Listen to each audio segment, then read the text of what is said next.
Joe Biden is attempting to use the monumental Supreme Court ruling on presidential power to warn about the dangers of a second Trump presidency. But in this crucial first week after the debate, the president's delivery was just as focused as his words. Bro, I love that the metric for Brandon is like, well, people are giving me money still. Like, y'all keep saying I'm old, but I keep raising money. And it's like, oh, okay, I guess that's fine then. What are we doing here? What's happening here? What's going on? They gave him a spray tan to look less like a ghost. Oh my God, you're not wrong. This motherfucker got a spray tan. You know his ass didn't sit out in the sunlight. He'd perish. Oh my God, he's pulling a Trump strat, dude. He went from orange man bad to I'm orange too. That's crazy. Dude, this is so awesome. We just have our own Trump. Like, it's great. It's fun to see the Democrats basically cope with the notion that, like, we have our very own. Like, and they're behaving exactly like the Republicans are, so it's great. Blue and on, baby.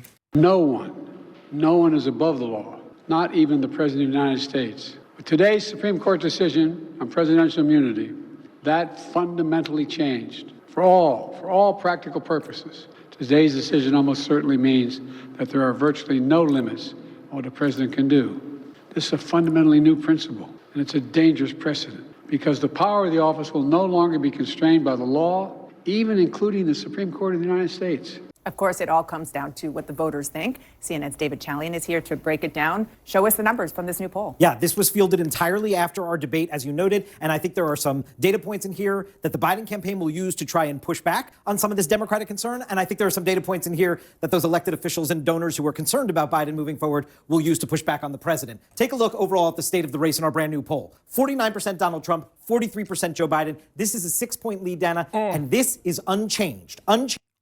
Changed since our last poll in April. In fact, it's been a remarkably consistent race with Joe Biden trailing Donald Trump just outside the margin of error for quite some time. If you look back in our trend here, you see it was identical in April, 49-43. You see nothing has really changed since last August. By last fall, this race is kind of... I'm new to this political stuff. Is this good? I can't tell. It's gotta be, right? This is good, right? It's just funny because, like, his team keeps saying, look at the polls, like, look at the momentum. It's shifting. Yeah, bro, it's shifting away from you. Like, that's what his team has been coping with. Where it's like, well, in the states that do matter, like, Biden is actually starting to pick up some steam. And it's like, no, dog, he's losing it, okay? The momentum is in the opposite direction that you would want it to be. That's remarkable to look at that, even just from April to now. Exactly the same. Identical. And the Biden campaign will say to folks, see, the debate didn't change the state of the race. Of course, when you're 6 points down, you kind of needed the debate to change the state of the race. I need you guys to understand something.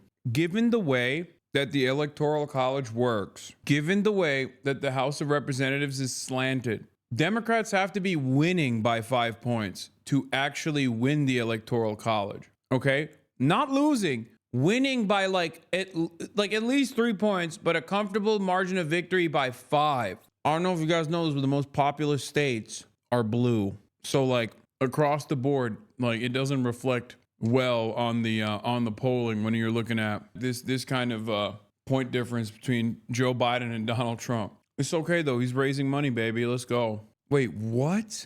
Okay, they're throwing. Hunter Biden has joined the White House meetings as he stays close to the president post-debate. No, they're throwing. The number one defense for Hunter Biden has been he has no business in the White House. Like, up until this moment, you could very clearly point to, the fuck do you mean Hunter Biden's laptop? He doesn't do shit. He's just like, yeah, he's cool. He's sick. He's just smoking crack and stuff. Who gives a fuck? Now he's in the White House? Dude, are they just...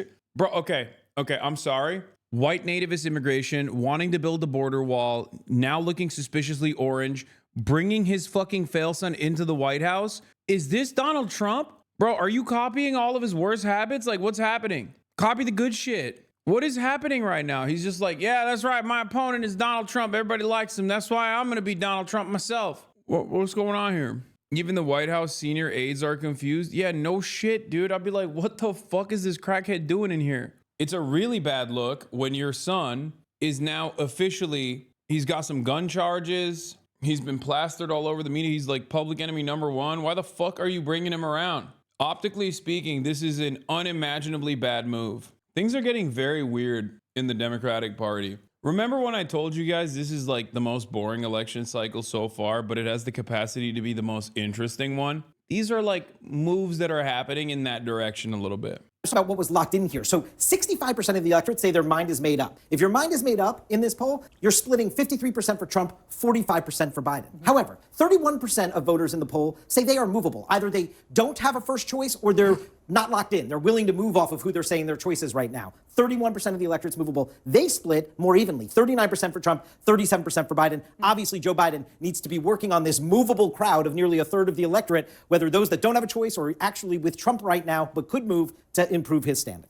And talk about what is driving the voters on these numbers. This is going to be welcome news to Biden because the race is still largely about Donald Trump as the motivating factor, right? Even after the debate. This is among Biden supporters. Bro, this was the same energy in 2020, except like there were less people that were, there was still a significant number of people who was like, Biden sucks shit, but like, at least he's not Trump and I'm trying to get him the fuck out of office. This time it's a rerun and there's a lot more people who are like, honestly, he's not going to get the job done. That is a dire situation, okay? If your whole shtick is like, I'm not Trump, I'm the man to get Trump out of office, and you run on that and you win a contested primary, even though you got a lot of fucking help from Barack Hussein Obama, even if all that happens, ultimately, like, you know, a shit ton of people still voted in the primaries and they voted for you and you became the conclusive nominee. You are not the incumbent in that situation for 4 years. And 75% of the party is like, yo, you got to drop out. And that's fucking 2 years ago. Nowadays, you can't do the rerun of 2020 with just like, well, people are just anti-Trump. There are plenty of people who are anti-Trump. That much is still true. And that is a major motivator for why people are voting for the Democratic Party, why people are voting for Biden. But when you look at the numbers, it's clearly not enough. It's just very bad strategy overall, in my opinion. What would your vote be more to vote against Trump or for Biden? 63% say against Trump, 37% say for Biden. And I will say this 37 is actually a slight improvement for Biden, where a bit more of his voters are saying they're actually voting for him. But overall, the thrust for Biden supporters is they want to vote against Trump, not for Biden. It's the complete reversal for Trump supporters. 2/3 of Trump supporters are casting their ballot for Donald Trump. 34% say they're casting. Hey guys, is this good? Is this good for Biden? I can't tell because it seems like it's not. I mean, this has always been the case, by the way, for the record. This was how it was last time around, too. People just love Trump. It is what it is. Casting against Joe Biden. Again, we see a slight uptick here for Trump among those voting for him, too. So we're seeing both Trump and Biden sort of consolidate. They're talking like it's good. Yeah, good for Trump. Their fellow partisans. Leaked polling from Democratic data firm OpenLab shows Biden sinking in battleground states and putting states like Virginia, New Hampshire, and New Mexico in play for Trump. And now Harris, Whitmer, Newsom, and Pete outpolling him in swing states. Biden plunges in swing states in leaked post-debate poll.